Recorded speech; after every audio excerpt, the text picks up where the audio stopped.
Hello नमस्कार, जय हिंद, वंदे मातरम। प्यारे दोस्तों, आप सबको पता है कल रात को लगभग 10:30 बजे के करीब मैंने एक शॉर्ट डाला था और उस शॉर्ट में मैंने कहा था कि बहुत बड़े अमाउंट में एक गड़बड़ी हुई है और वो गड़बड़ी हुई है आपकी आंसर की के अंदर।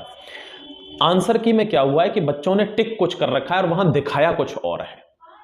दूसरी सबसे इंपॉर्टेंट बात, जब मेरे को उस बच्चे ने कॉल किया, बच्चे का नाम रोहित है, उसने मेरे को कॉल किया और उसने कहा सर ऐसे ऐसे हो रहा है। दरअसल दोस्तों उसने 82 नंबर का अटेम्प्ट किया था और उसके 4 क्वेश्चन उसमें गलत हैं, लेकिन वहां पर आंसर की में उसकी मार्कशीट में तो वो बिल्कुल ठीक डेटा दिखाया जो कि 2 से 3 घंटे के लिए अवेलेबल रही थी। उसके बाद क्या हुआ है, उसके बाद उसकी आंसर की में सारे जो क्वेश्चन है, लगभग 4 क्वेश्चन को छोड़कर सब कुछ अनआंसर्ड आ रहा है, यानी उसका रेस्पॉन्स ही नहीं आ रहा उसमें। अब वो ये कह रहा है सर मेरे को समझ में नहीं आई। देखो आपको अभी मैं एक लाइव सेशन करूंगा दोस्तों, हो सकता है वो 11 बजे हो या 5 बजे हो, 2 में से एक सेशन होगा लाइव। तो यहां मैं वो चीज दिखा नहीं पा रहा हूं आपको। मैंने रात शॉर्ट में भी कहा था कि जिसके साथ ये दिक्कत हो वो प्लीज नीचे कमेंट जरूर करें, तो मुझे लगा ये 2-4 लोगों के साथ ये दिक्कत होगी। लेकिन जब मैंने देखा कि रात ही रात में, जबकि रात में तो इतना कोई एक्टिव नहीं रहता, लेकिन रात में ही 20-22 हजार से ज्यादा लोग उसको शॉर्ट को देखकर नीचे 150 बच्चे कमेंट कर चुके हैं। मतलब कुछ बच्चे तो देखो इस टाइप के हर समय रहते हैं। मान लो कोई बच्चा जो इस चक्कर में नहीं है, वो तो उसको तो ऐसा लगेगा कि अरे ये और एक क्या बीमारी आ गई, और लगता है भाई किसी का सिलेक्शन होने वाला हो और ऐसी कुछ चीज आ जाए तो गड़बड़ लगती है। लेकिन ये बात सच है, जब नीचे 150 से ज्यादा कमेंट आए और उन बच्चों ने लिखा सर मेरा ये फलाना रेस्पॉन्स मैंने लिखा था लेकिन आंसर की में ये आया, सर मैंने 67 अटेम्प्ट करे थे लेकिन अटेम्प्ट दिखा रहा है 97।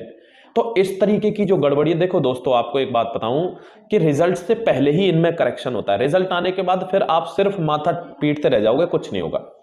तो वो बच्चा वहां जा भी चुका है एसएससी हेडक्वार्टर, क्योंकि अभी दिल्ली पुलिस के हाथ में कुछ नहीं है, ये एसएससी का मैटर है। अभी एसएससी ने ये दिया है, तो एसएससी के हेडक्वार्टर वो जा चुका है।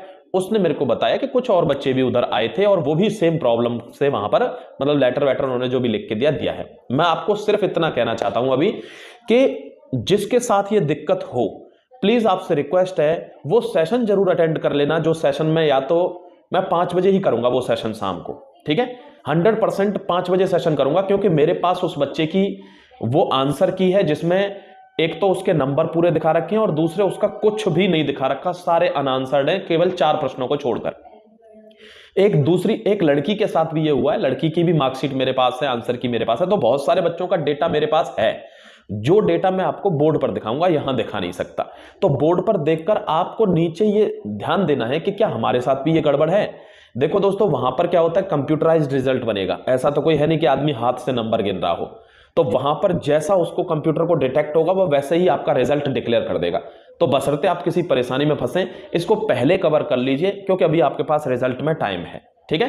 तो 5 बजे वाला सेशन ध्यान करके हर बच्चे को ज्वाइन करना है, जिसके साथ ये दिक्कत है या जिसके साथ नहीं है तो वो भी एक बार भैया अपनी आंसर की चेक कर लेना। बहुत से लोग तो आंसर की को केवल ये देख रहे हैं, हाँ ठीक है आ गई मेरी आंसर की, उसमें देख भी तो लो क्या आया है, ठीक है। तो ये मैं आपको एक इंपॉर्टेंट इंफॉर्मेशन अभी देनी थी। अब मैं आपको 5 बजे मिलता हूं, पूरी डिटेल्ड एनालिसिस के साथ सारी चीजें आपको बोर्ड पर दिखाऊंगा, ठीक है। चलो अपना ख्याल रखो, खुश रहो, जय हिंद, वंदे मातरम। मिलता हूं आज शाम को आपसे 5 बजे दिल्ली पुलिस के स्पेशल सेशन में। Thank you.